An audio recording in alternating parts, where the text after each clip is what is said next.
Olá, boa tarde. A partir de agora, passamos a transmitir ao vivo coletiva no Ministério da Saúde para a atualização de informações sobre o coronavírus. Acompanhe com a gente.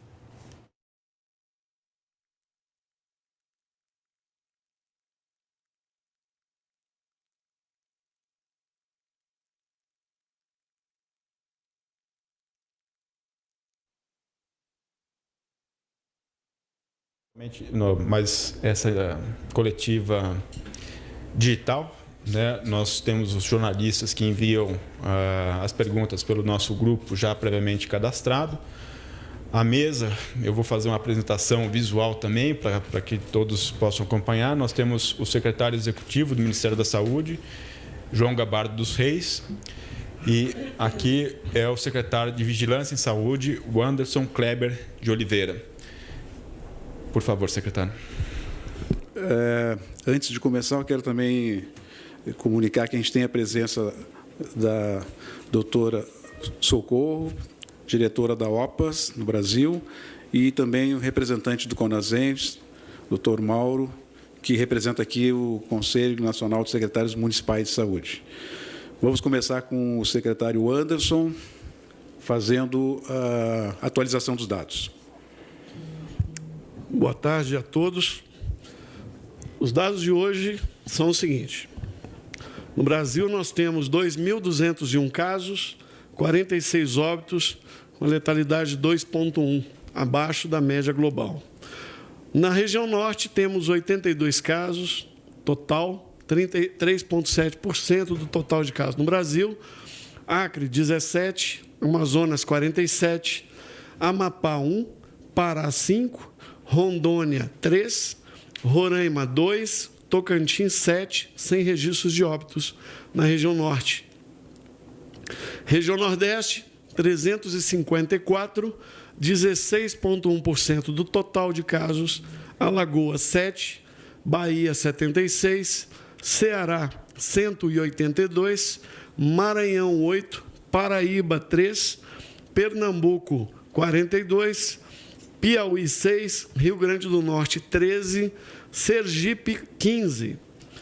Sudeste, 1.278 casos, 58,1% do total. Espírito Santo, 33, Minas Gerais, 130, Rio de Janeiro, 305, São Paulo, 810. Aqui, na região sudeste, nós temos 46 óbitos concentrados em São Paulo, 4,9%, e Rio de Janeiro, 2%. Centro-Oeste, 217 casos, 9,8% do total. Distrito Federal, 160, Goiás, 27, Mato Grosso do Sul, 23, Mato Grosso, 7, sem registros de óbito. Região Sul, 270 casos, 12,3% do total. Paraná, 65, Santa Catarina, 107, Rio Grande do Sul, 98, sem registros de óbitos, 2.201 no total, 46 óbitos, 2,1%.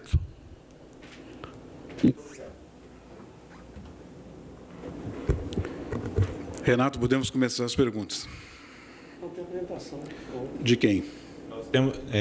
Como houve muita demanda sobre testes, secretário, eu gostaria de retomar esse assunto. Pois não. E a gente fez uma Então, o secretário Anderson vai fazer uma apresentação especificamente sobre testes antes de começarmos as perguntas. É isso mesmo. Para tentar explicar um pouco melhor a evolução da estratégia e ampliação da estratégia de vigilância e diagnóstico, vigilância epidemiológica laboratorial do coronavírus, nós estamos ampliando os testes, principalmente entre profissionais de saúde e de segurança. Para ficar mais claro para a sociedade o que é esta ampliação. Vão acontecer outras, nós estamos trabalhando, porque nós estamos iniciando a organização do sistema e cada dia nós estamos conseguindo organizar e adquirir mais insumos. Então, o Ministério da Saúde amplia testes para profissionais de saúde e segurança. Nós teremos 2 testes diferentes disponíveis para a sociedade. O RT-PCR é um teste molecular que detecta o vírus na amostra nos primeiros dias da doença. O teste rápido é um teste que é feito na ponta do dedo, uma gotinha, para verificar os anticorpos, para saber se eu tive contato com o vírus e, assim, tomar medidas de vigilância. Então, neste momento, nós definimos a aplicação dos testes, este teste de sorologia, em profissionais de saúde e segurança, além da verificação de casos graves e óbitos, no caso do RT-PCR. Então, nós estamos trabalhando com uma estratégia combinada.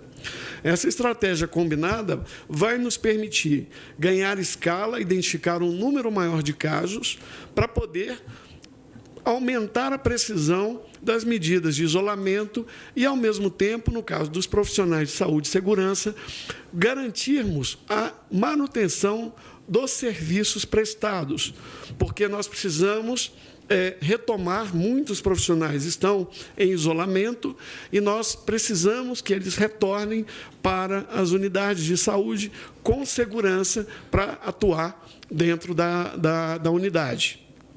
Então, o teste molecular, que é esse teste que depende de uma máquina para fazer, ou seja, o teste RT-PCR é um teste que é feito no laboratório. Então, eu tenho que colher a amostra do nariz ou da garganta e mandar para um laboratório. Ele não é feito na unidade de saúde, ele não é feito em locais sem estrutura, só em laboratórios.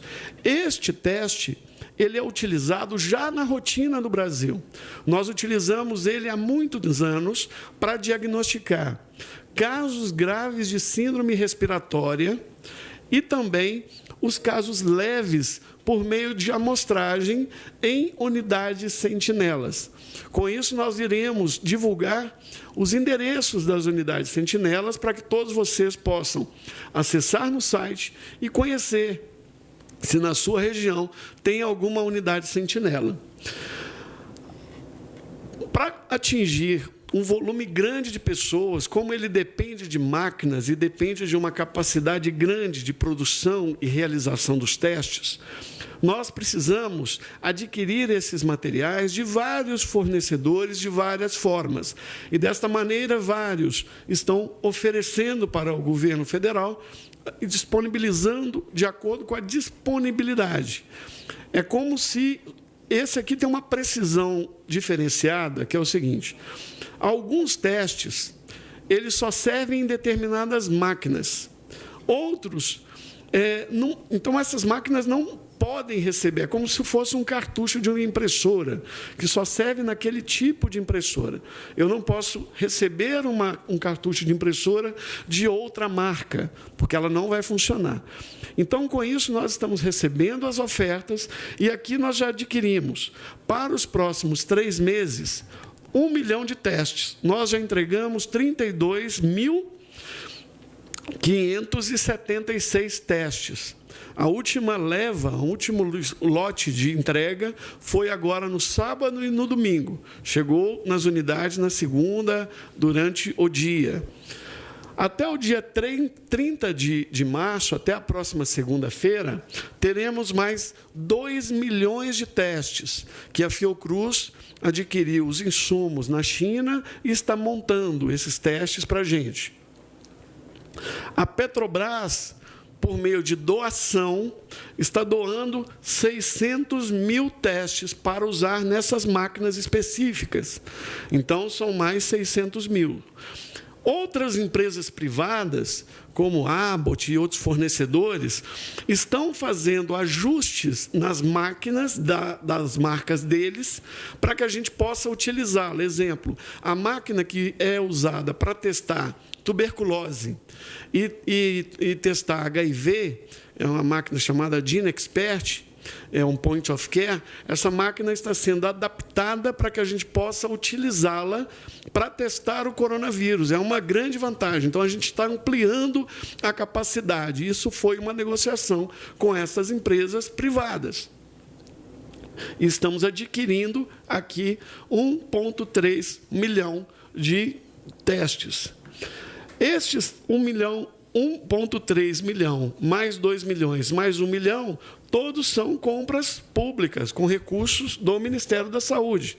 Aqui embaixo, nós estamos numa negociação com fornecedores para adquirir 10 milhões de testes. Com isto, vamos atingir, numa primeira etapa da estratégia de vigilância laboratorial, 14,9 milhões de testes RT-PCR para testar pessoas doentes internadas, pessoas com sintomas leves por amostragem em unidades sentinelas, e esses 10 milhões que nós estamos em negociação, porque é um volume muito grande, nós estamos trabalhando com parceria com a iniciativa privada. Para vocês terem ideia, o RT-PCR, nós temos a Fundação Oswaldo Cruz. A Fundação Oswaldo Cruz, quando ela coloca todos os seus laboratórios, todas as suas máquinas para realizarem os testes simultaneamente, nós temos uma capacidade de produção de 4.000 testes por dia. Os laboratórios centrais do Brasil, cada estado tem um, são 27. Nós temos uma capacidade, se todos os laboratórios centrais trabalharem ao mesmo tempo, nós temos capacidade de 2.700 testes por dia. Então, atingindo, nós já temos uma capacidade de 6.700 testes por dia, a nossa capacidade instalada. Só que é importante esclarecer que a gente continua tendo HIV, dengue e outras doenças. Então, essas máquinas não são exclusivas para testar apenas coronavírus. Nós utilizamos essas máquinas para outras doenças.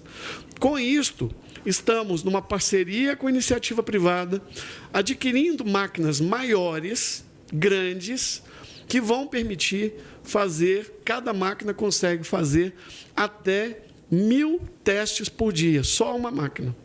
Então, a gente está adquirindo essas máquinas e, enquanto essas máquinas não chegam, estamos organizando em escala, por meio também de empréstimo com a Embrapa, com a polícia, com outros parceiros, a gente está organizando uma estratégia para colocar essas máquinas num lugar só e fazer uma grande produção de teste RT-PCR simultaneamente, até que essas máquinas grandonas cheguem. Até porque nós estamos no início desta epidemia. Então, RT-PCR é esta situação, né? Então, nós estamos ampliando, só agora com esses 2 milhões de testes, com a quantidade de exames que nós temos em torno de... Eu não me recordo exatamente o número, mas são mais de 40 mil registros na base. Tem muito registro que é duplicado, que não bate com a definição. Então, esses registros estão sendo limpos. Mas tem muitas pessoas que estão testando. Para cada caso positivo, nós estamos avaliando qual o número de testes que eu tenho que fazer. Inicialmente, é em torno de 1.500, a depender da velocidade e do estágio da epidemia em cada local. Para isso, precisamos ter muitos testes, porque a compra do teste não é exatamente o número de pessoas positivas que eu vou ter. É o número de pessoas que eu vou testar. E muitas serão negativas ou serão inconclusivas. Nós não teremos como diagnosticar. Bom, eu expliquei um pouco mais detalhadamente porque o RT-PCR é um teste que envolve estratégias diferentes. Já o teste rápido, que é o teste da gotinha, parecendo uma glicemia, este teste eu faço em locais fora do laboratório. Ele é mais simples, só que ele tem limitações. E nós estamos utilizando ele como uma estratégia de triagem na emergência. Então, ele é para garantir a segurança dos profissionais em serviços de saúde pública numa primeira etapa, demonstrando-se qualidade, demonstrando-se a operação, porque como nós não temos esse teste na nossa rede, em poucos dias nós teremos a capacidade de saber se também colocaremos esses testes para unidades de saúde. Então, para a população em áreas específicas, em cidades com mais de 500 mil habitantes. Mas isso é numa segunda etapa. Nesta primeira etapa, profissionais de saúde e serviços de segurança. Além disso, nós compramos 3 milhões de testes por meio da Fiocruz, que teve capacidade de negociar esses testes na China. Esses testes já estão em trânsito, devem chegar até o dia 30 de março. Chegando esses testes até segunda-feira, nós já vamos iniciar a aplicação dessa metodologia na nossa estratégia.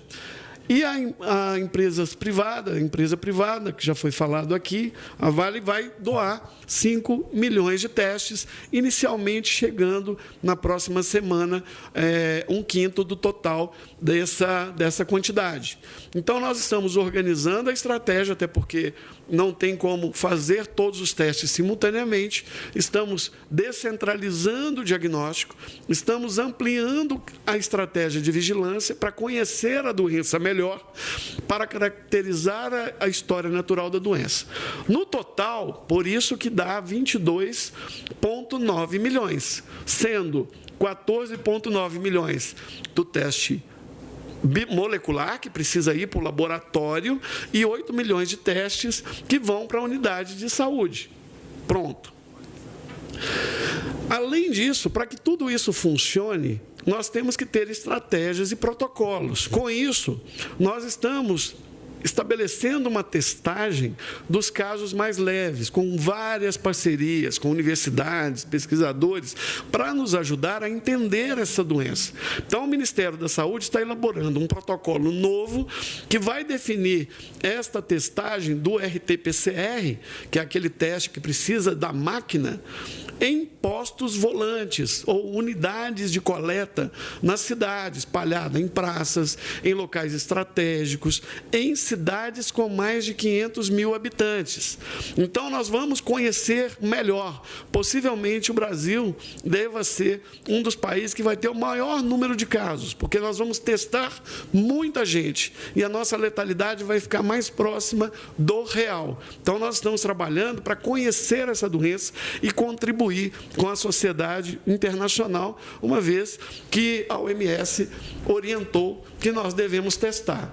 Como a OMS orientou que nós devemos testar, assim estamos fazendo, trabalhando duramente, apesar de termos considerado que poderíamos estar trabalhando com uma estratégia um pouco menos intensa, mas orientação do OMS a gente segue e a gente está seguindo dessa maneira.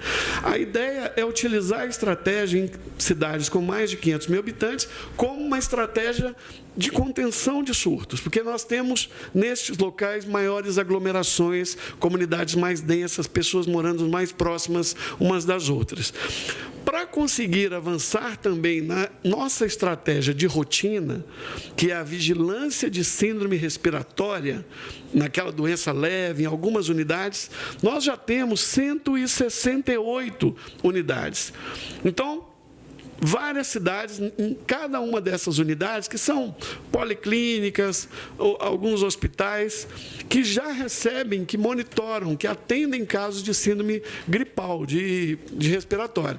Nesses locais, as pessoas são atendidas e algumas dessas pessoas colhem amostras.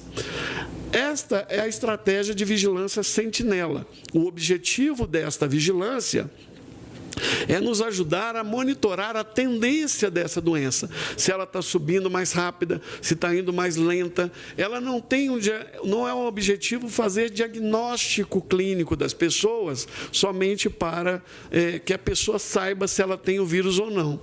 E é importante a gente dizer que o teste ele não influencia no tratamento, porque o médico não precisa saber se tem coronavírus para orientar as pessoas o cuidado.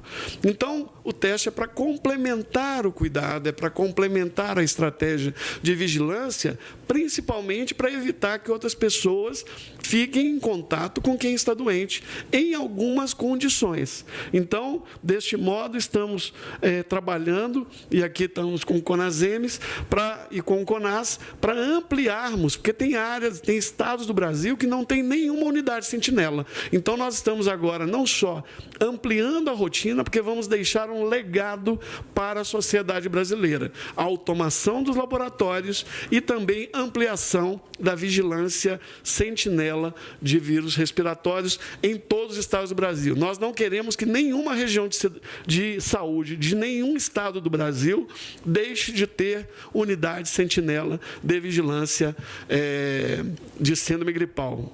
Eu creio que hoje ficou mais claro a compreensão desses testes, né, destas metodologias. Para algumas pessoas ainda é complexo, mas nós estamos trabalhando em vídeos, em materiais, para tornar essa explicação ainda mais didática, ainda mais acessível, porque nós queremos que toda a população tenha acesso e compreensível do que nós estamos estabelecendo.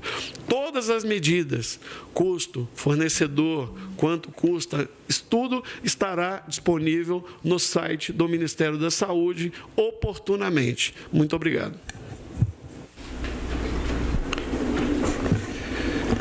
Renato, antes da gente começar as perguntas, eu só queria enviar aqui, de parte do Ministério da Saúde, de toda a equipe do Ministério da Saúde, a nossa solidariedade ao nosso colega, doutor Davi Wipp, que está em São Paulo.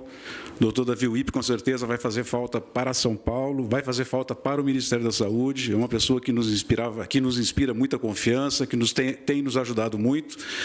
Mas a gente espera que o doutor Davi possa, mesmo de casa, continuar nos ajudando. Então, o nosso abraço e nossos votos aí de um pronto restabelecimento para o doutor Davi. Pode começar, por favor, Renato. Hoje nós vamos seguir à risca a orientação que é dada aqui no nosso grupo de uma pergunta por veículo, né? O veículo, quando a gente fala, é o jornal que ele representa, né? Tem algumas mídias que têm diversos jornais, né? E a gente vai pegar a primeira pergunta. Se foram feitas outras perguntas, a gente considera sempre a primeira. Só para vocês terem uma ideia, só de primeiras perguntas de jornalistas que participam na nossa plataforma, já temos 30, o que dá cerca de 1 hora aí de coletiva. Então, a regra escrita é a regra que está valendo também hoje na coletiva. Nós, para efeito de organização, nós separamos as perguntas não por ordem de chegada, mas por temas. Então, nosso primeiro tema são casos e óbitos.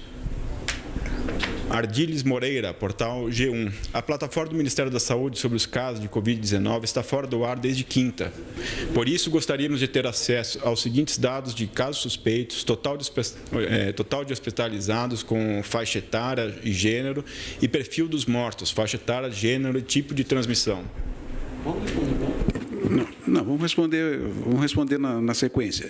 Essa questão da plataforma, nós estamos fazendo uma alteração importante na plataforma e a gente pede para vocês um pouco de paciência, porque quinta-feira nós vamos apresentar, o secretário Anderson e a nossa equipe do DataSUS estão trabalhando dia e noite para quinta-feira poder apresentar a nova plataforma já com uma quantidade de informações muito relevantes e com certeza vai atender a expectativa de todos vocês. Por enquanto, nós vamos continuar mostrando os dados nessa planilha de Excel, os dados referentes aos casos confirmados, aos número de óbitos e à taxa de letalidade por unidade federada. E, a partir de quinta-feira, nós vamos ampliar com uma série de outras informações. Letícia Casado, do New York Times. Qual a estimativa de quanto está subestimado esse número de casos confirmados, já que poucas pessoas estão sendo testadas? O Einstein estima que o número seja 15 vezes maior do que o registrado. O Ministério tem o mesmo cálculo? Isso já foi informado aqui, o secretário Anderson já disse várias vezes. Todos os trabalhos e todas as investigações que foram feitas, de cada 100 pacientes com coronavírus, nós conseguimos identificar 14. 86% das pessoas que têm coronavírus não são identificadas, ficam sem diagnóstico. Isso ocorre no mundo inteiro e deve ocorrer também no Brasil. Vladimir Neto, Jornal Nacional. Diante da evolução do número de casos no Brasil, como vocês avaliam a efetividade das medidas tomadas até aqui? Elas estão dando resultado na avaliação do Ministério da Saúde? Nós vínhamos trabalhando com um índice que seria baseado na evolução dos demais países, de um acréscimo no número de casos confirmados de 33% por dia.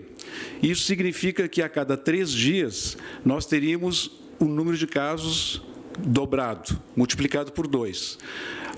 Isso tem acontecido. Diariamente nós estamos acompanhando isso e nós estamos ficando abaixo, geralmente abaixo dos 33%. Então, a curva de crescimento ela está muito dentro do que nós esperávamos, dentro da nossa expectativa. Cristina Lemos, Record TV. Qual a eficiência dos testes rápidos? Procede a informação de que esse tipo de teste só detecta a doença após vários dias de sintoma? Secretário Anderson. Perfeito, Cristina. É exatamente isso, porque é um teste sorológico. Ele vai detectar o anticorpo. Ele vai falar se você teve ou não contato com o vírus. Aline Barcelos, SBT. Há mudança no protocolo para ampliar os testes para a Covid-19 para que tais sintomas de gripe... Há mudança no protocolo para ampliar os testes para a Covid-19 para quem tem sinais de gripe, ou seja, não apenas para pacientes que estejam internados?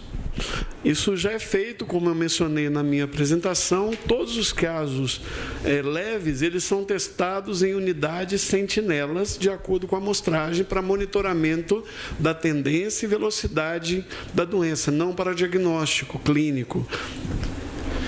João Pedro Melo, Band News FM. Quantos pacientes já foram curados para o coronavírus no Brasil? Há alguma estatística com relação a exames que foram feitos após o período de quarentena e que deram negativo para o Covid-19? Esse é um trabalho que nós estamos discutindo. Acabei de ter uma conversa com o doutor Marcelo Buratini, de São Paulo, e com esses testes rápidos que nós estamos agora adquirindo, e vamos fazer exatamente essa análise.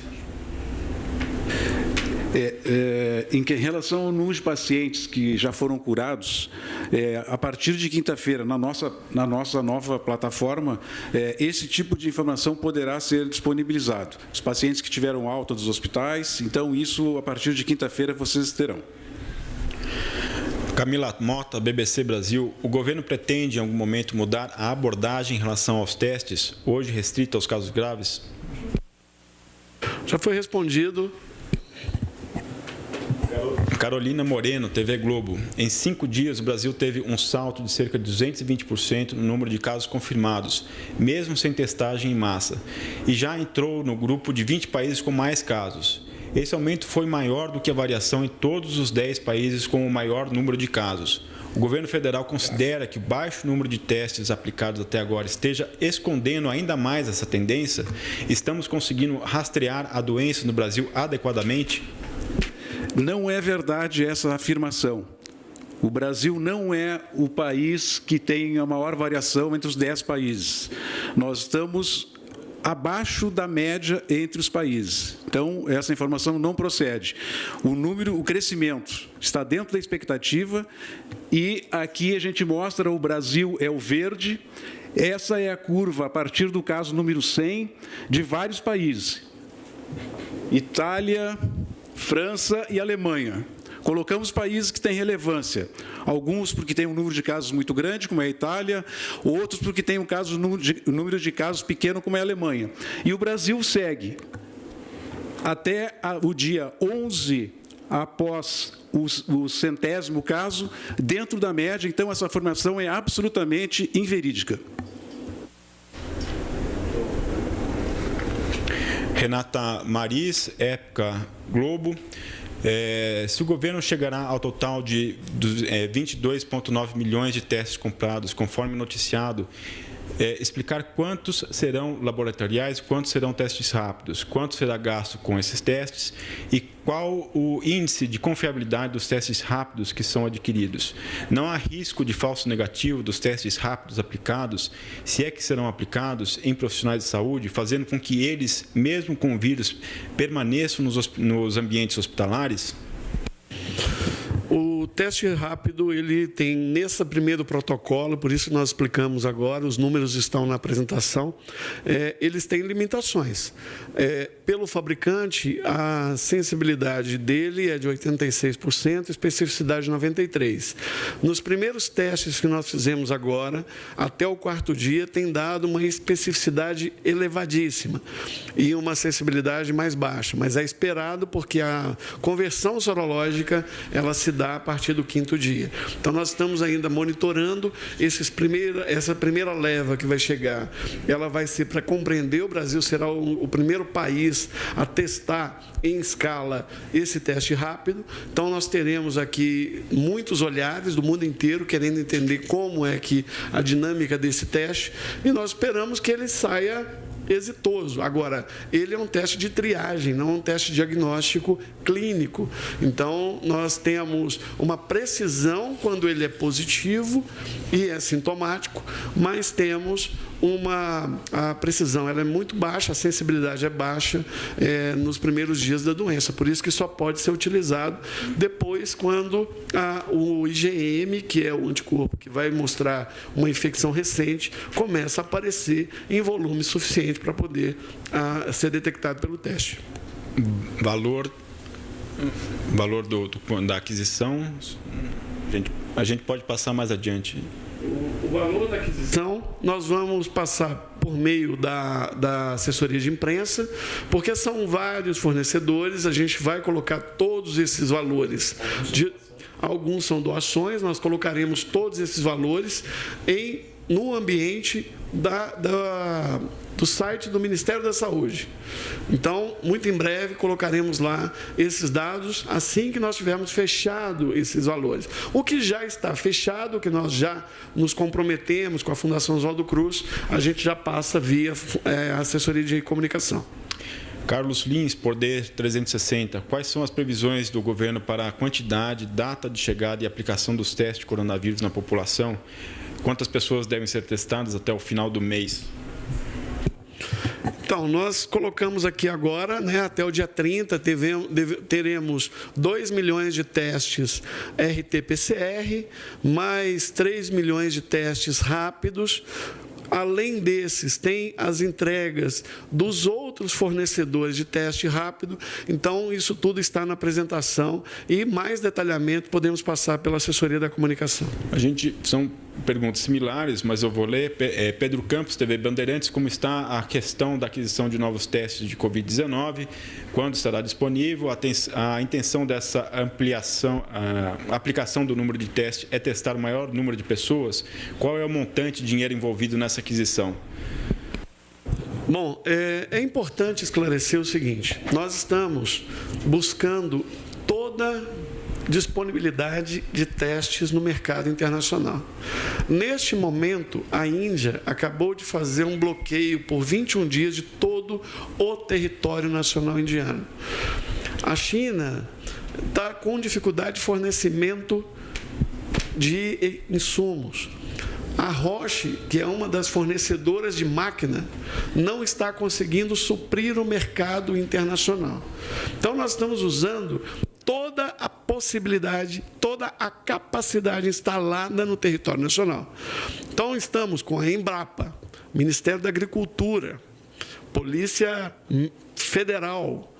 Estamos negociando com estes parceiros para emprestar as suas máquinas para que a gente possa rodar o maior número de testes. O esforço é hercúleo.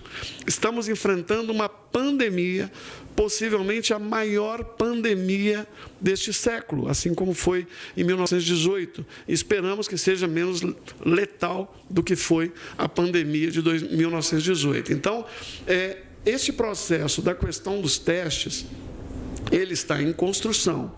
Para que a gente possa enfrentar o pico da epidemia, nós temos que ter a capacidade de produção de testes da ordem de 30 a 50 mil testes por dia. Esta é a escala que nós temos que chegar. Então, nós não temos essa escala ainda, nós não temos isso agora. Então, nós vamos chegar nas próximas semanas, aproximar o máximo possível destes valores, que são valores de referência. Lembrando que nós já temos instalado uma capacidade de 6.700 testes por dia. Então, na medida que nós chegarmos com mais testes, com mais insumos, não adianta só ter a máquina, não adianta só ter o teste. Temos que ter as duas coisas. Temos que ter equipamento de proteção. Temos que ter pessoas treinadas para manusear esses insumos. Então, todos estão se voluntariando, todos estão se disponibilizando, estamos com parcerias, com apoio e com a participação, e agora o governo federal instalou o Comitê de Operações na Presidência da República. Nós fazemos parte desse comitê, integrando todo o esforço operacional que o Ministério já vem fazendo. Então, nós estamos ganhando musculatura e vamos enfrentar essa epidemia. Gustavo Gantois, do J.Info. A exemplo dos Estados Unidos, o governo brasileiro avalia manter a política de isolamento apenas para os grupos de risco, com o objetivo de diminuir o impacto econômico do coronavírus no país. Em caso positivo, a partir de quando isso seria possível? O entendimento do Ministério da Saúde é que o surto, ou a epidemia, ou a pandemia, ela tem um ciclo natural. E ela só vai começar a reduzir o número de casos quando nós tivermos pelo menos 50% da população já com contato com a doença. Portanto, as recomendações do Ministério da Saúde continuam sendo a que nós estabelecemos já em portarias anteriores.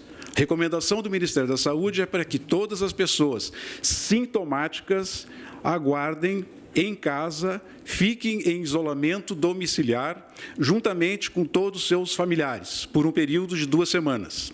Além desta recomendação, o Ministério da Saúde recomenda que todas as pessoas com mais de 60 anos permaneçam nas suas residências e só saiam da sua residência para atividades que são necessárias, extremamente importantes, como é, por exemplo, consultar, fazer hemodiálise, buscar atendimento médico, adquirir alimentos. Essas recomendações permanecem as mesmas.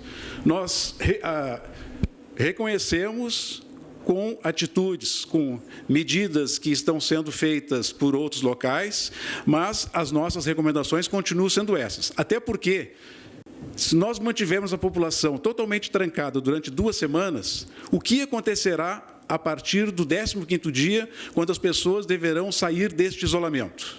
De alguma maneira, essas pessoas terão contato e terão a presença do coronavírus.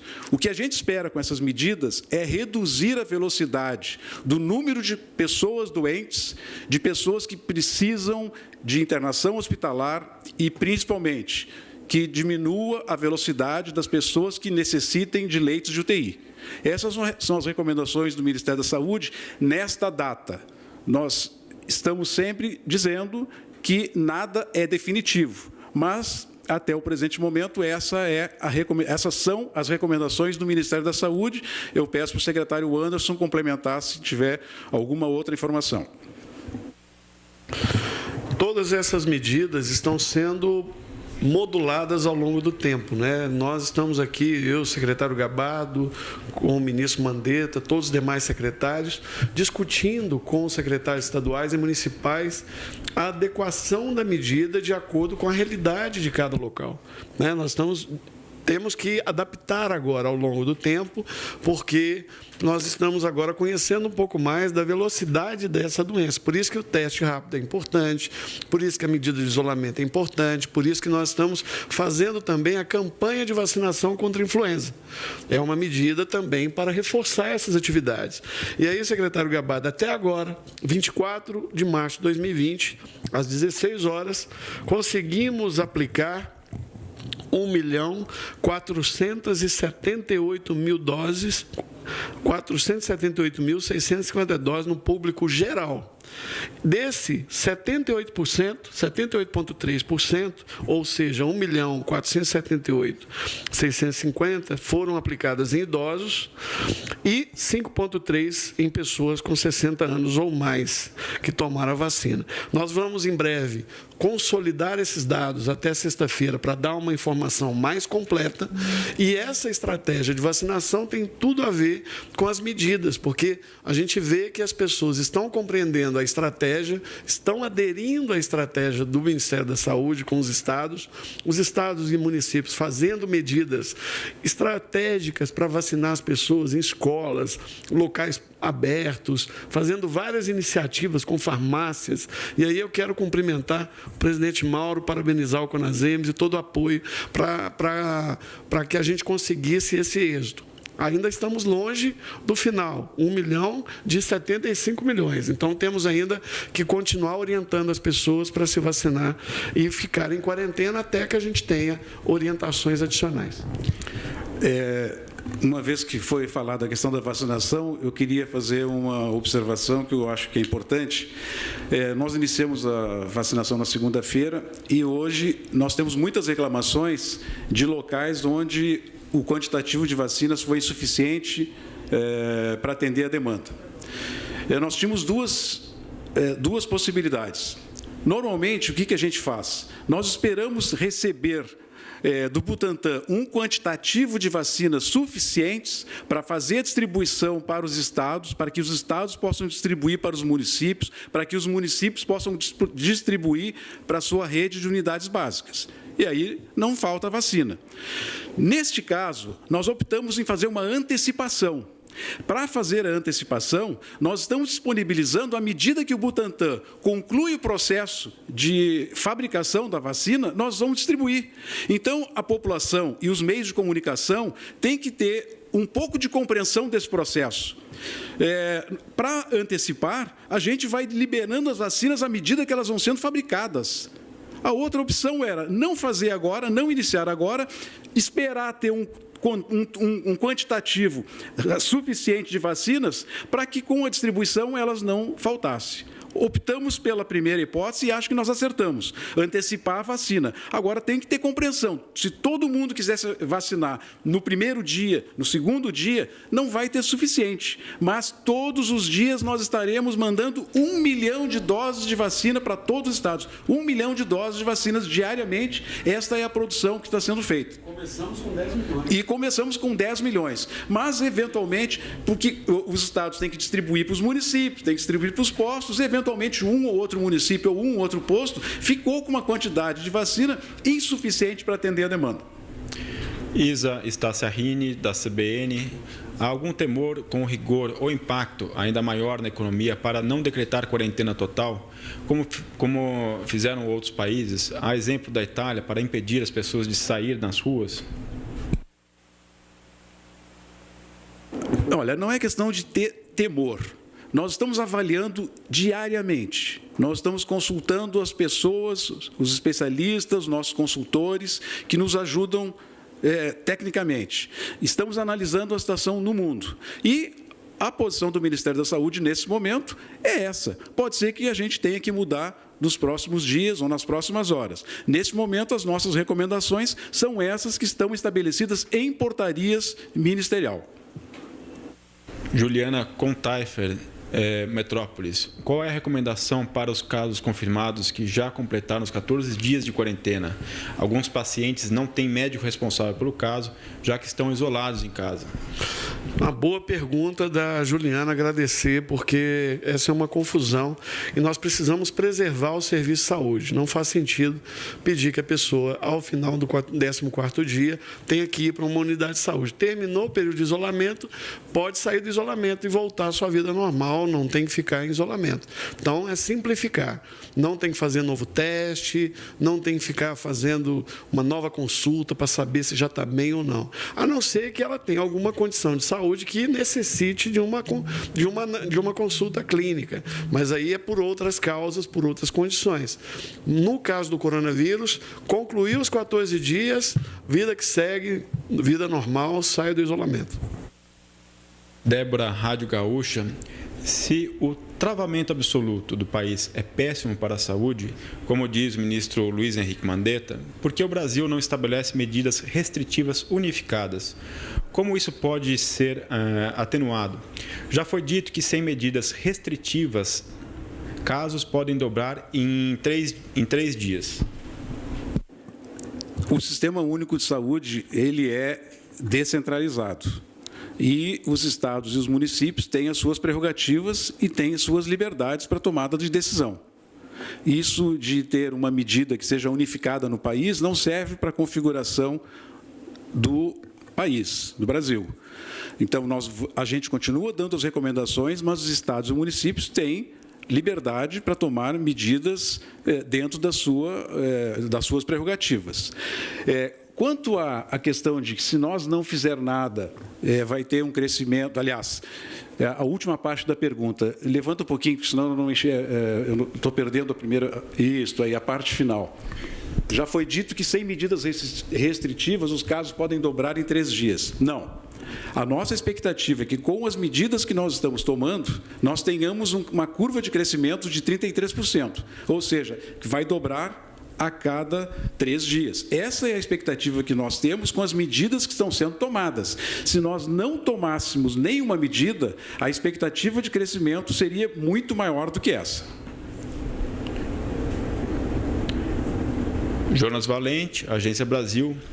Qual a avaliação do Ministério da Saúde sobre o que deve ser feito a partir do período de 15 dias de quarentena dos decretos estaduais, prorrogar a quarentena e para quem está em isolamento de 14 dias, após o fim, volta às atividades ou continua em casa? Isso eu falei inicialmente, esse é o grande problema. O que nós vamos fazer a partir do 15º dia? Nós vamos continuar com as mesmas recomendações. A partir do 15º dia, são as mesmas que nós temos hoje. Pacientes sintomáticos, isolamento domiciliar, ele e sua família. Pessoas com mais de 60 anos, isolamento domiciliar, só sai do domicílio para fazer atividades que sejam extremamente importantes. Com a implantação dos testes rápidos e com a ampliação dos testes que nós estamos fazendo, nós vamos ampliar essa restrição para os casos que der positivo. Então, além de nós orientarmos para os que os sintomáticos fiquem em casa, com os testes rápidos, nós vamos ter um outro elenco de pessoas que, por ter positivo o teste, também serão recomendados a fazer isolamento domiciliar. Essas são as orientações do Ministério da Saúde.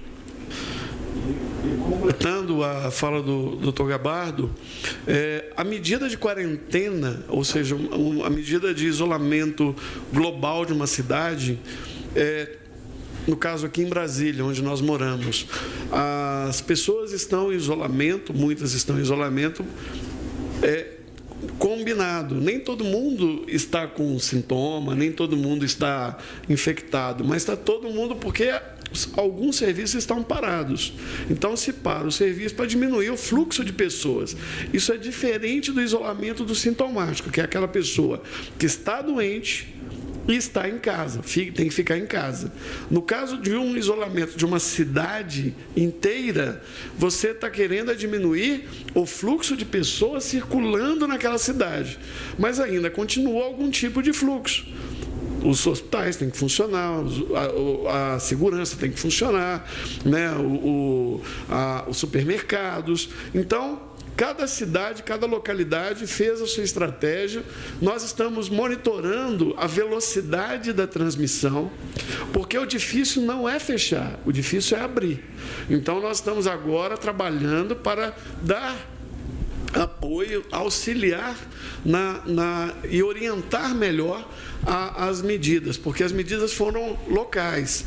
Nós fizemos recomendações gerais, mas as medidas foram tomadas localmente. Então, estamos agora compreendendo. Novamente, eu reitero, é uma doença nova, os processos são novos, estão sendo adaptados, adequados e contextualizados à nossa realidade.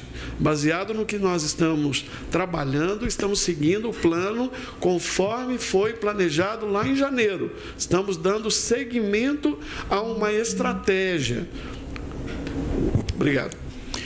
Perguntas relacionadas. Rafael Bittencourt, do Valor Econômico. Como o Ministério da Saúde avalia o prolongamento do período de quarentena previsto para as empresas? Trabalham com um cenário de semanas ou de meses? Isso tem que ser perguntado para aqueles que tomaram essas medidas mais drásticas. Para o Ministério da Saúde, continuam as mesmas recomendações e todas estabelecidas em portarias do Ministério da Saúde. Nenhuma recomendação foi dada que não fosse oficialmente através de portarias. A pergunta sobre como é que vai ser feito esse retorno, eu espero e eu imagino que todos que tenham tomado essas medidas mais drásticas tenham feito já a sua planificação para o que fazer a partir do momento que termina esse período. Maria Eduarda Cardim, Correio Brasiliense. Alguns países, como a França e a Itália, estão aplicando multas a quem desrespeita a lei de quarentena. O Ministério da Saúde estuda e considera essa possibilidade. Mesmo com as recomendações, ainda é possível ver uma considerável movimentação nas ruas. Até o momento, o Ministério da Saúde não estabeleceu nenhuma situação de quarentena. O Ministério da Saúde, até o momento, estabeleceu isolamento. Isolamento é recomendado pelo profissional médico que atende o paciente, que identifica que o paciente é sintomático e que coloca esse paciente em isolamento domiciliar, extensivo aos seus familiares. Então, não existe, por parte do Ministério da Saúde, nenhuma orientação, determinação de quarentena. Por consequência, nós não estamos pensando em penalidades para quem não cumprir com essas orientações, uma vez que elas não foram definidas pelo Ministério da Saúde. Secretários, antes de voltar ao tema, antes de ir para o próximo tema de contratação de médicos, eu vou só voltar ao tema do casos de óbitos. Na pergunta da Letícia Casado, do New York Times, ela nos questionou e não foi respondido se é possível essa estimativa do Einstein de, para cada caso confirmado, nós temos 15 não detectados. Então, é porque eu acho que passou muito rápido. Nós vamos, com os testes rápidos, realizar um estudo, um inquérito local lá em São Paulo, retrospectivo, para entender um pouco como que foi essa infecção, pegando casos positivos, exames, resultados de casos positivos e seus contactantes. Quem vai nos ajudar com isso é o Dr. Marcelo Buratini, que é um grande epidemiologista do Brasil, e com isso vamos ter um pouco mais de compreensão da dinâmica desta doença. Então, pode ser que o Einstein, dentro da sua realidade, daquilo que ele está testando, tem a validade, é o que a gente chama de validade interna. Mas não podemos pegar este dado e falar assim que tem a validade externa, ou seja, usar a experiência e a casuística que o Albert Einstein tem para um país inteiro, porque as realidades são distintas em cada localidade. O Ministério considera 7-1, acho que a gente... Vamos ao tema contratação de médicos e convocação de estudantes. André de Souza, Jornal o Globo. Uma das regras para a participação dos estudantes de medicina no esforço de combate ao novo coronavírus é que eles, abre aspas, poderão fazer jus à obtenção de desconto no valor da mensalidade a ser definido e concedido pelas IES privadas, às quais estejam vinculados, fecha aspas. Como isso vai funcionar? Haverá incentivos às IES, que é instituições de ensino superior privadas? Esse assunto está sendo discutido pelo Ministério da Saúde com o Ministério da Educação. Não teria condições de responder nesse momento, mas nos próximos dias a gente pode voltar a esse tema e dar uma resposta mais objetiva. O tema é assistência e equipamentos. Beatriz Jucá, do El País. Qual o retrato que o governo tem hoje da ocupação de leitos de UTI, onde são tratados casos mais graves da doença? E como vem... Amandinha. Como vem se estruturando para garantir a assistência a doentes mais graves, mais respiradores, por exemplo? O que está em curso? Muitas vezes as pessoas não reconhecem que o sistema de saúde brasileiro, e o ministro tem dito isso muitas vezes, que o nosso sistema é um sistema organizado, é um sistema robusto, e é um sistema que está preparado para enfrentar situações muito adversas. As críticas que são feitas ao Ministério da Saúde e ao sistema de saúde brasileiro, porque nós não estamos preparados, porque nós não temos leitos de UTI, ela precisa ser demonstrada com números. Não é isso que o Ministério da Saúde entende. Nós entendemos que o nosso sistema de saúde está preparado e que o nosso quantitativo de leitos de UTI é adequado às demandas até o presente momento. Daqui para frente, com essa nova demanda do coronavírus, nós teremos que fazer ajustes. Eu quero comparar os dados do Brasil com os dados de países de primeiro mundo para vocês poderem ver em que situação nós estamos. Por favor. A Alemanha tem 3 leitos de UTI para cada 100 mil habitantes. É o país, para cada 10 mil habitantes, é o país fora da curva. Vamos olhar os demais países europeus.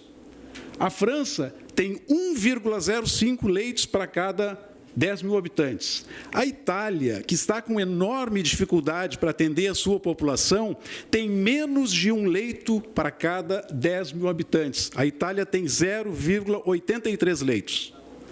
O Reino Unido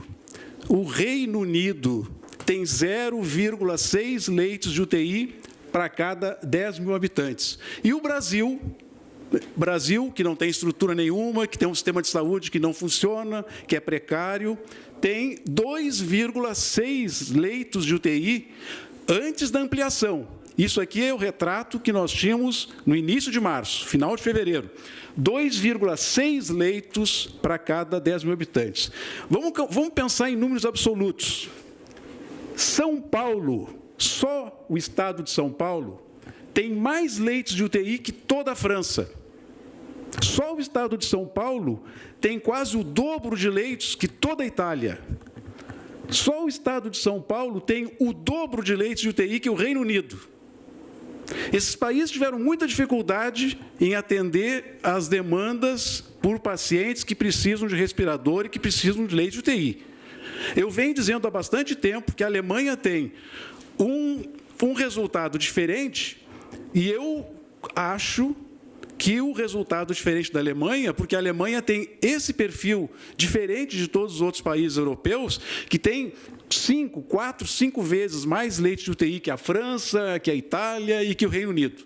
O Brasil está preparado. E nós vamos ampliar muito o nosso número de leitos de UTI. Provavelmente, nós vamos colocar no nosso sistema um número de leitos de UTI maior do que a França tem hoje. Nós vamos colocar acréscimos de leitos de UTI maior do que todo o Reino Unido, do que toda a Itália. Então, o Ministério da Saúde, o governo está se preparando para isso, nós vamos ter dificuldade. Mas nós não vamos desmoralizar o nosso sistema de saúde. Ele é organizado, ele é robusto e está preparado para enfrentar essas adversidades.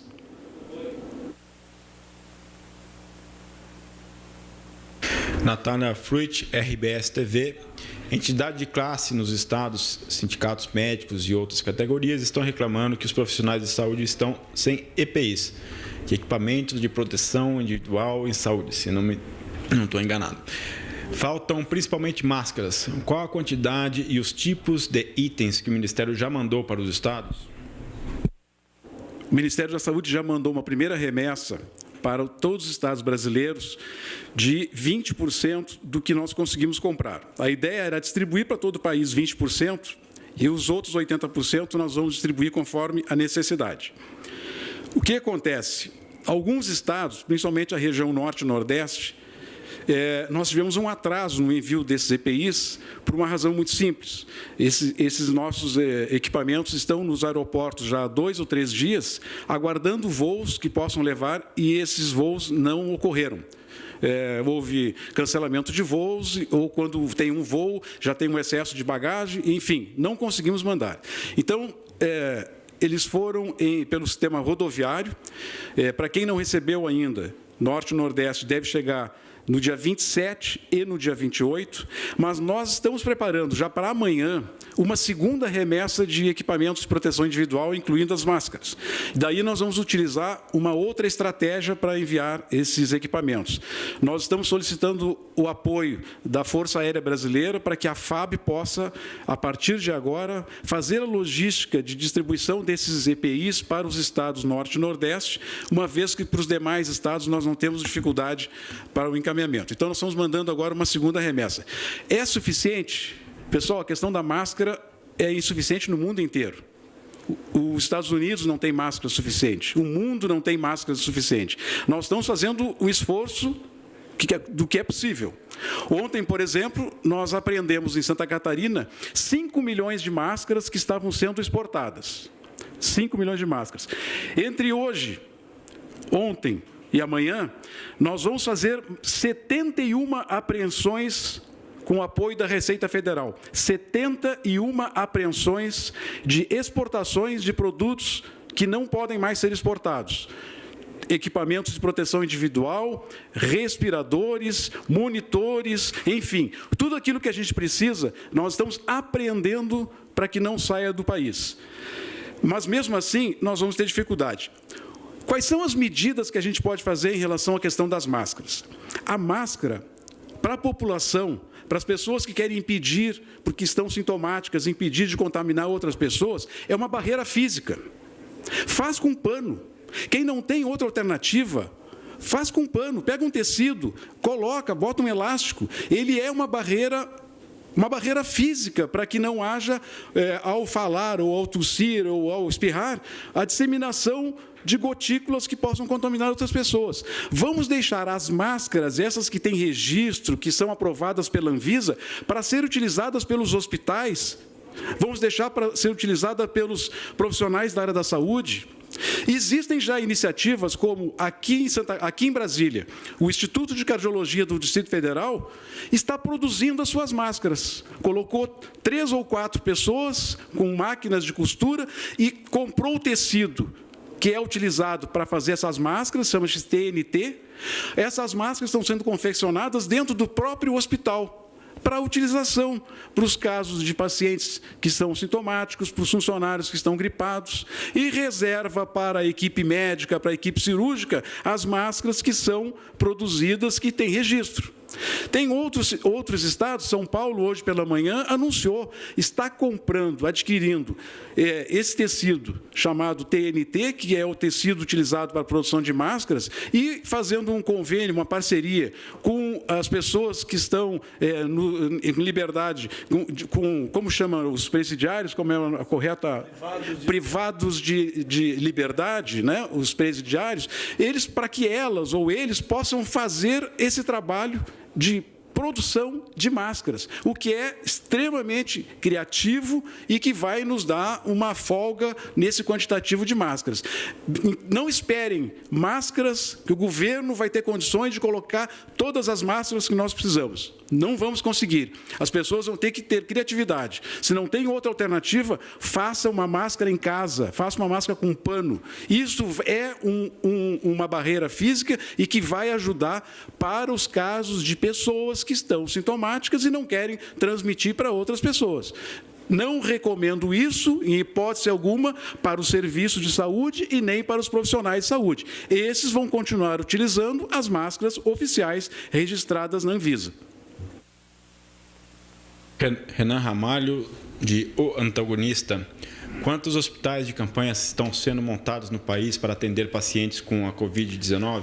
Os hospitais de campanha vão ser montados de acordo com as necessidades dos municípios e dos estados. O governo federal vai colocar as Forças Armadas, o Ministério da Defesa está colocando as Forças Armadas para ajudar, contribuir, colaborar, fazer parceria. Quem vai definir o que está precisando são os municípios e são os estados. Não é o Ministério da Saúde daqui que vai determinar que tenha que ser colocado um hospital de campanha no lugar A ou no lugar B. Os gestores municipais e estaduais definem isso e o Ministério da Saúde apoia. Apoia financeiramente, apoia com equipamentos, apoia com EPI e apoia com a participação das Forças Armadas. Daniele Popov, TV Brasil e Voz do Brasil. Ontem o ministro Mandetta falou sobre a produção de 300 a 400 respiradores por semana aqui no país. Gostaria de saber se essa fabricação já está em andamento pela indústria e se tem alguma perspectiva de entrega dos respiradores à rede de saúde. Sim, já está em andamento e nós esperamos que em 2 semanas a gente comece a receber produtos já dessas parcerias que estão sendo feitas, onde empresas estão se associando, algumas empresas com know-how na área de produção de respiradores, outras que não têm, mas que se associam, colocam a sua disponibilidade para produzir ventiladores, respiradores. Isso está acontecendo no mundo inteiro. A Boeing está produzindo respiradores. A Rolls-Royce está produzindo respiradores. As empresas brasileiras também estão fazendo parceria para produzir respiradores. Perguntas relacionadas às que a gente respondeu. Érica Alcântara, Jornal Ouvidor. Tem hospital da região metropolitana de São Paulo que está sem máscara, toucas e luvas para os profissionais de saúde. O que o Ministério da Saúde vai fazer para socorrer estes hospitais que atendem pelo SUS e são dirigidos por entidades filantrópicas? O Ministério vai fazer o que é possível. Comprar tudo que nós temos, toda a produção nacional. O Ministério vai apreender todos que tentarem exportar máscaras. O Ministério vai tentar comprar o máximo de máscaras no mundo, na China, na Índia, aonde tiver. Vamos tentar comprar o máximo que nós pudermos. Agora, o Ministério da Saúde não faz mágica. O Ministério da Saúde pode disponibilizar tudo que for possível.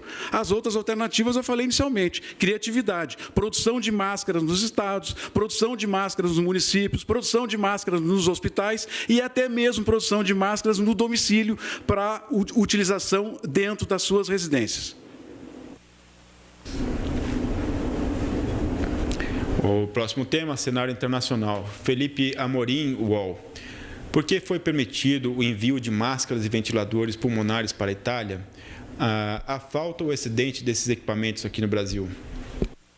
Isso já foi respondido numa outra coletiva, porque essas máscaras e esses ventiladores já tinham contrato, já tinha sido paga, e o governo da Itália, o ministro de Saúde da Itália, fez um apelo para o ministro Mandetta, para que liberassem, porque a Itália está numa situação muito mais difícil do que a nossa, para que liberasse para a Itália essas máscaras e esse pequeno número de ventiladores, se não me engano, são 50 ventiladores, 50 respiradores, liberando para a Itália. E até na condição de que a Itália vai começar a reduzir o número de casos, os gráficos já estão até apontando para isso, nós estamos aqui todos rezando, torcendo para que continue essa tendência de redução de casos na Itália. A Itália vai sair dessa crise provavelmente antes de nós estarmos na nossa fase mais difícil, e nós vamos esperar que esses países aos quais nós estamos ajudando hoje, também possam ajudar o Brasil. Essa é uma retribuição que nós estamos fazendo. Nós estamos liberando para a Itália, quem sabe a Itália depois pode nos ajudar. Letícia Mori, BBC Brasil. O governo da França tomou medidas para garantir que os suplementos de máscaras e EPIs vão para os hospitais e profissionais que necessitem, restringindo a compra desse material para o público em geral. O governo brasileiro pretende fazer algo do tipo? Nós já estamos fazendo, nós já estamos impedindo a exportação de máscaras, nós estamos já achando medidas alternativas para a produção dessas máscaras, e a rede de farmácias não tem mais máscaras. Não tem o que fazer com o comércio de máscara no varejo. Não existe mais o comércio de máscara no varejo. O governo adquiriu tudo que era possível e vai adquirir tudo que é possível. Tem uma campanha de vacinação, Dalton Almeida, da IPTV. Sobre a campanha da gripe, em vários municípios houve falta de vacina nesses 2 primeiros dias. Exemplo, interior de São Paulo. Houve corrida aos postos de vacinação. O primeiro lote entregue pelo Butantan já acabou. Quanto resta? Quando será entregue o próximo e quantas unidades? Eu já falei sobre isso, meu secretário Anderson talvez tenha mais informações. Nós iniciamos a campanha com 10 milhões de doses de vacina. Segundo informações dos estados e municípios, repassadas ao Ministério da Saúde, foram aplicadas até hoje, 24 de março, até às 16 horas, 1.478.650 doses. É claro que também temos que considerar o tempo de digitação das vacinas aplicadas e consolidar. Mas, com certeza, não está a totalidade. Então, nós temos ainda, em alguns lugares, vacina disponível, em outros lugares, vacinas, como o secretário Gabardo mencionou, localizadamente alguns postos, alguns pequenos municípios, algumas localidades sem a vacina. Estamos toda segunda-feira fazendo remessas de novos lotes de vacina. É assim que foi combinado com o Instituto Butantan, até atingirmos 75 milhões de doses de vacina em todo o Brasil, no prazo da campanha, 23 de março a 23 de maio. Então, nós estamos agora dentro do planejado, as coisas estão acontecendo e os municípios estão entrando em contato conosco. Alguns municípios fizeram vacinação para além do público específico, é natural, tem estratégias localizadas, mas não é a orientação global, mas nós não temos nenhum problema quanto a isso, as estratégias estão adaptadas a cada realidade e também pedimos a compreensão dos gestores para orientarem a sua população de que o Ministério da Saúde enviará regularmente as vacinas e, caso aquele que não pôde tomar a vacina nesta semana, que oriente este cidadão como ele deve retornar ao posto, que dia que deve retornar ao posto de vacinação. Então, agradecemos, porque se faltou vacina, porque houve uma procura bastante aos postos, as pessoas estão aderindo nesses locais. O que nós temos é que parabenizar, porque houve uma intensidade maior de busca, porque no ano passado foi muito difícil vacinar. Sobrou vacina, tivemos que fazer distribuição e ampliação para toda a população, porque muitos não foram se vacinar. Eu espero que, daqui para frente, a população brasileira procure as unidades, não somente para a vacinação da influenza, mas passando a epidemia, passando a pandemia, que procurem também a vacinação do sarampo, que nós temos que eliminar o sarampo. Eu vou fazer um adendo à pergunta sobre máscaras. O senhor mencionou sobre máscaras de pano e eu queria saber se as máscaras de pano podem ser lavadas ou têm que ser descartadas e pode ser feito com outros materiais, como papel toalha. Antes de falar isso, eu quero reiterar que isso que nós estamos sugerindo possa ser utilizado pelas pessoas que estejam sintomáticas e que estão em isolamento.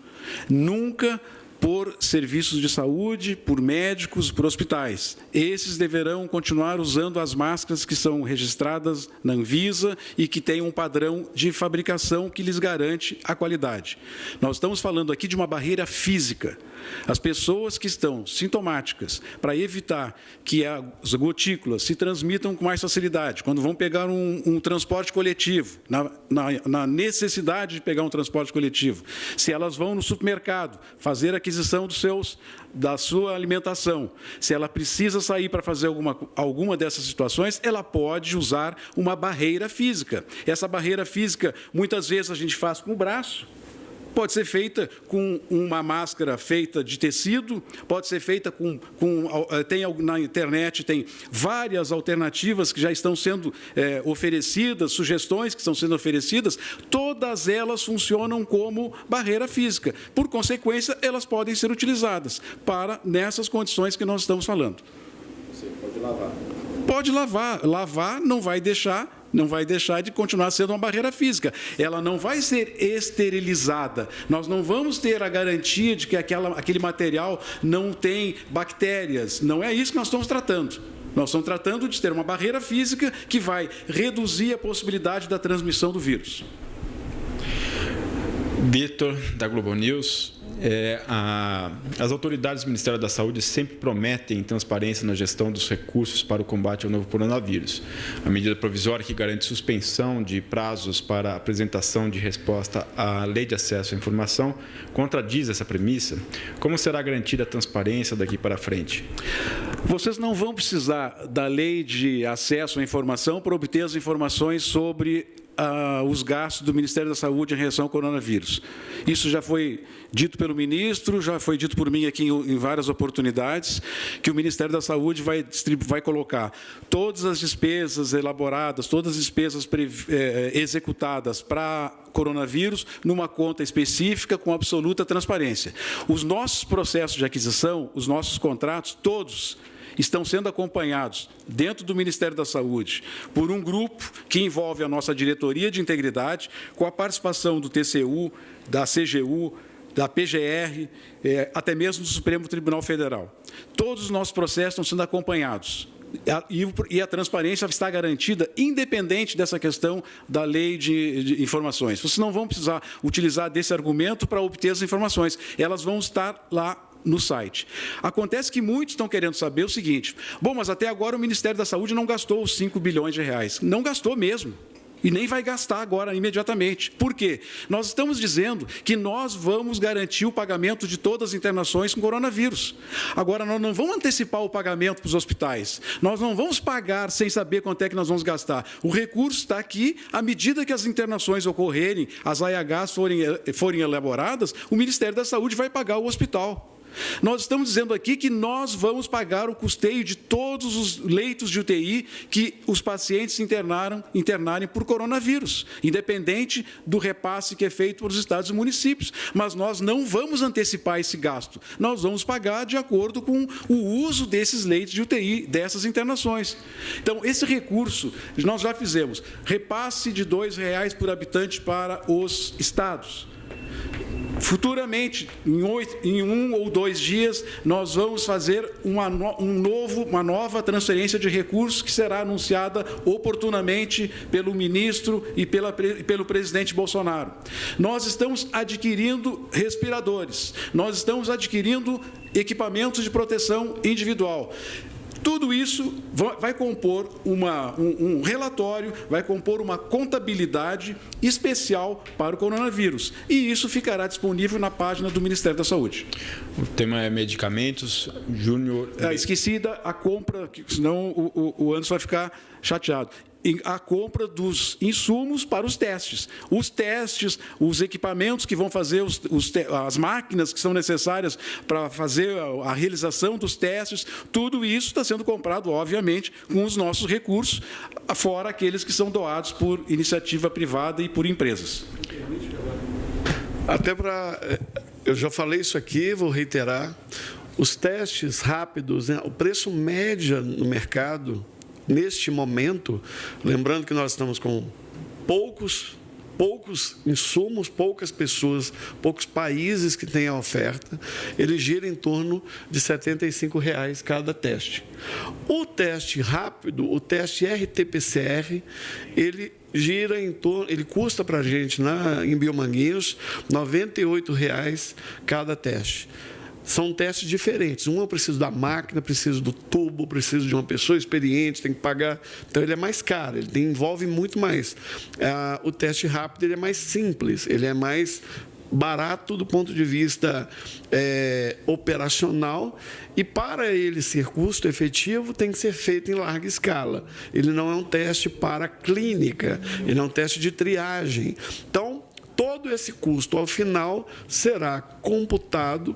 O que nós já executamos será publicizado e os que estão em negociação, obviamente, estão em negociação dentro dos trâmites com a controladoria, ouvidoria, TCU, todo mundo acompanhando cada par e passo o que nós estamos fazendo e todo esse processo com o máximo de transparência. Essa é a determinação do ministro Mandetta. Estamos seguindo a sua orientação.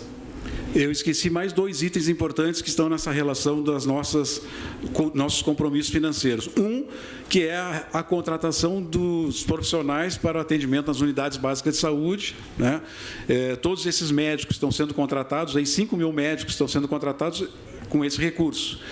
Ainda tem o recurso que foi repassado para as prefeituras, não é repassado, o recurso está garantido para todas as unidades que ampliarem o seu horário de atendimento, são R$ 900 milhões que ficam disponibilizados à medida que os municípios vão habilitando essas unidades para expansão do horário de atendimento, bem como toda ampliação de leitos de UTI. Cada leito de UTI desse, que é custeado pelo Ministério da Saúde, todos os leitos de UTI são custeados pelo Ministério da Saúde, nós pagamos um valor da diária. Isso é quase R$1.000 por dia o valor das diárias de leitos de UTI. Tudo isso está dentro dessa nossa conta do coronavírus. E eu posso dizer para vocês que essa conta hoje, ela já comprometeu pouco mais de R$5 bilhões. Já ultrapassamos os R$5 bilhões. O tema é medicamentos. Júnior Berilo, Super Rádio São Paulo.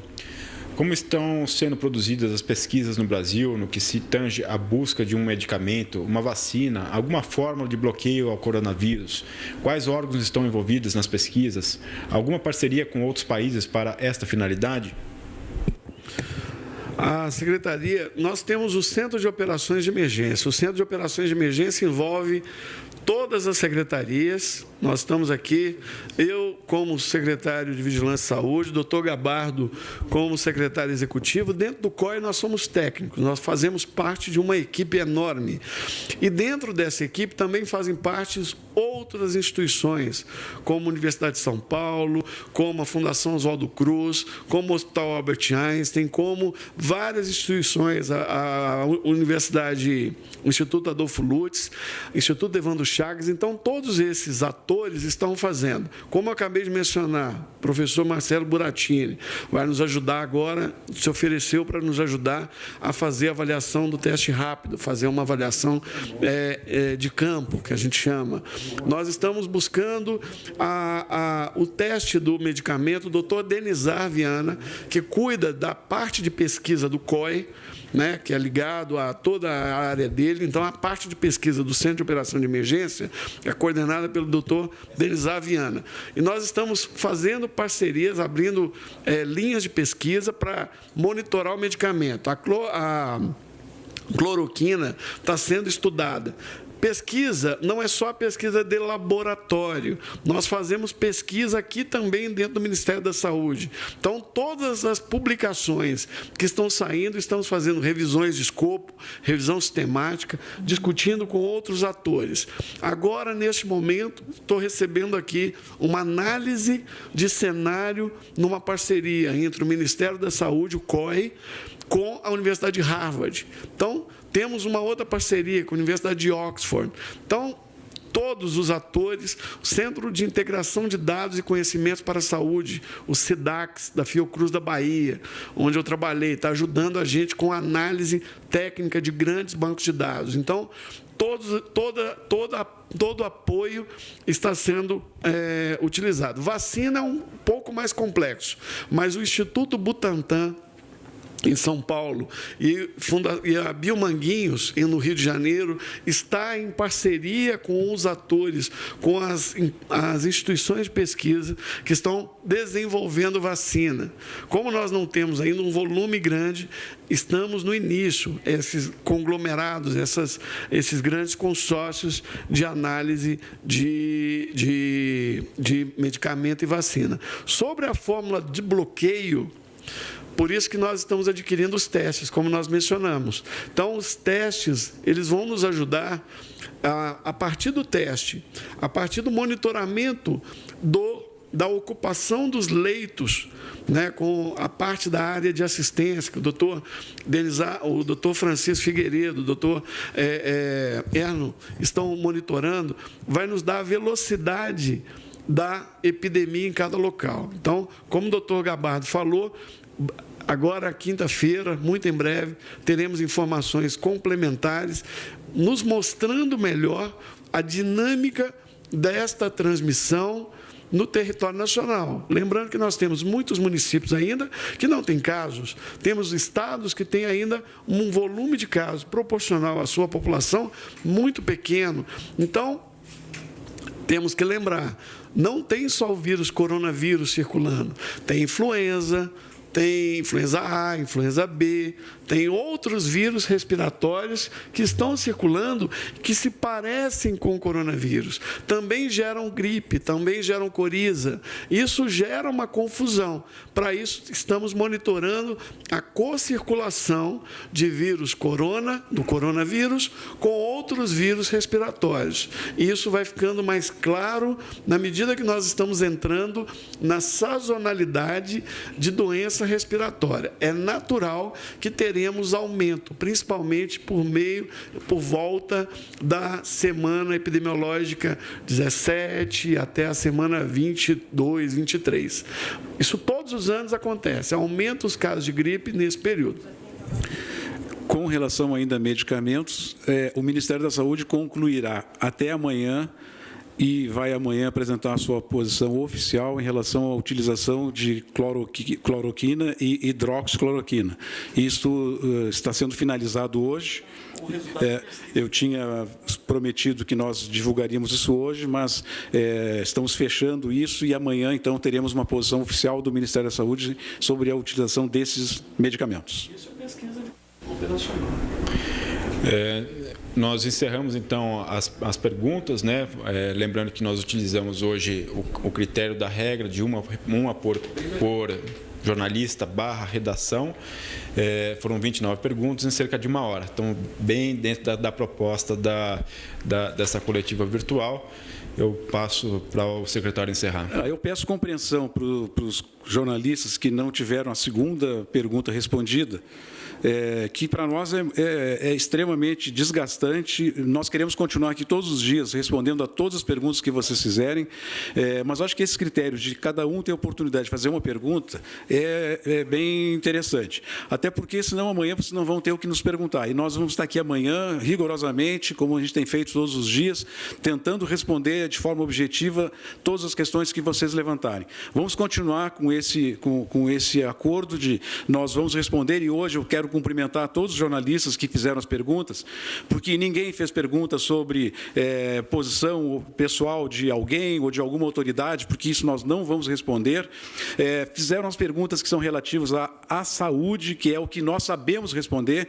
As questões que são relacionadas a outros ministérios, nós não somos as pessoas mais adequadas para responder. Então, nós vamos deixar para que isso seja respondido pelos demais ministérios, no Comitê de Gestão da Crise, que funciona junto à Casa Civil.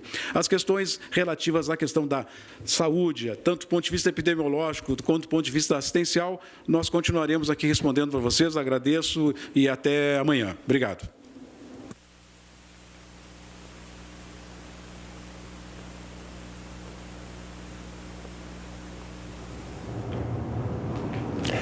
Tá aí, nós acompanhamos na íntegra a entrevista no Ministério da Saúde com atualizações e detalhamentos sobre o coronavírus. Voltamos agora com a programação da TV Brasil e você continua bem informado pelas nossas redes sociais. Até mais.